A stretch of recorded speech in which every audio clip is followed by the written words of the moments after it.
Alright, for this tutorial you're going to need the following clay colors: white, green, I'm trying to remember the exact green, Granny Smith, and just a regular yellow.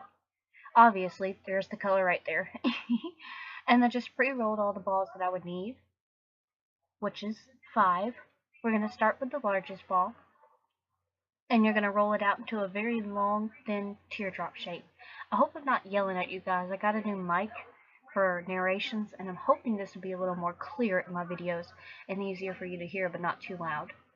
First thing I did was press the teardrop shape down with my fingers so that it'd be flat on the bottom but still pointed on the top.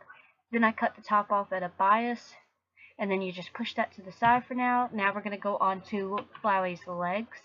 So you're going to take these two balls, roll them into inch-long teardrop shapes. You can see the cut and mat for the measurements.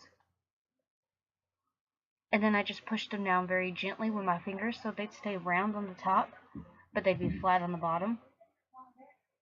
Then this is what they look like after that. I just lined them up with the body to make sure they'd fit the way I like. Then I took this angled nail brush tool, nail art tool, and then just ran a line through it. These are actually really cheap. If you want to ever buy these, they're on Amazon for like $5 to $9. They're cheap.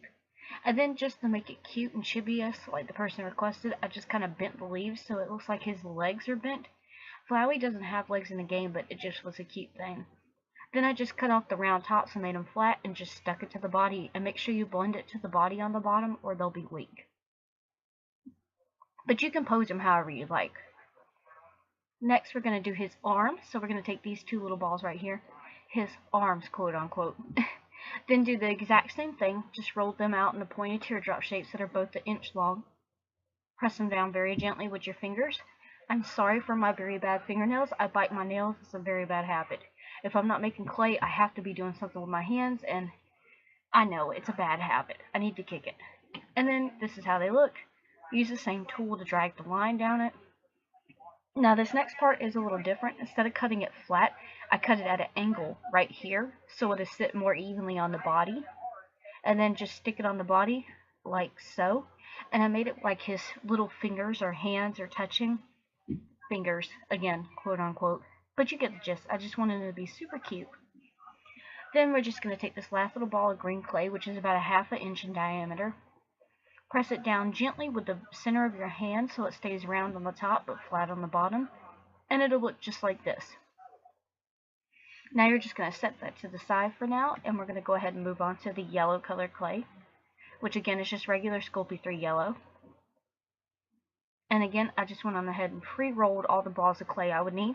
These are going to be for all the petals, and you need 6 of them. I used a reference picture just to keep track. Then I roll these out in the teardrop shapes. They don't have to be exactly the same length, but, you know, it's fine either way. Then, just doing the same thing we did with the leaves, press them down gently, yet firmly, so they'll stay round on the top but flat on the bottom. Then flip them all over and cut them on an angle so they'll sit flat on this green part. Then just very carefully, one by one, starting from the top left all the way around clockwise, put them on one by one. And this is what it'll look like on the back side. The round part, that part is the back. Then you're just going to take a toothpick, and I cut it in half and stuck half the toothpick inside of his neck. Always great to have toothpicks. They're cheap and you can use them for a ton of stuff. Then I just put the little head part in kind of angled so it wouldn't poke through the green or the yellow. And this is what it looks like on the front. See? No toothpick. Next we're going to go on to white colored clay, which I just used this because I need to use this. I've had this since last Christmas, I think. So it's been a while, so I need to finish this stuff off. And you just need a ball of clay that's a little more than 1/2 inch in diameter. And you're just going to do like you did prior and press it down with the palm of your hand, the center of your hand very gently.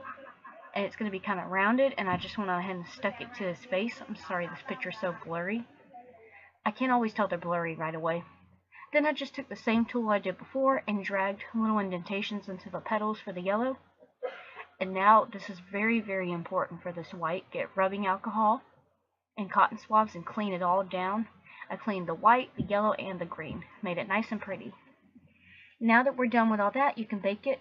I bake it at 12 minutes at 350 degrees for a gas oven, or about 9 minutes for an electric oven. Now that it's baked and fully dried and cooled off, take a pencil and sketch out how you want the face to look. I used a reference photo for this. I just made his eyes a little bit larger than they are because I just wanted it to be more cutesy.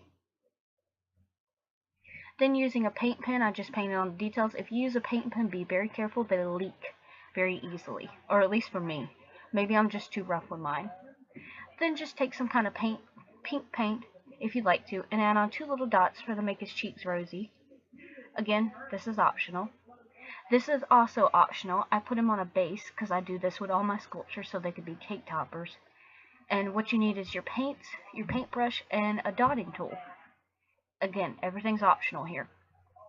I painted the heart base brown, like dirt.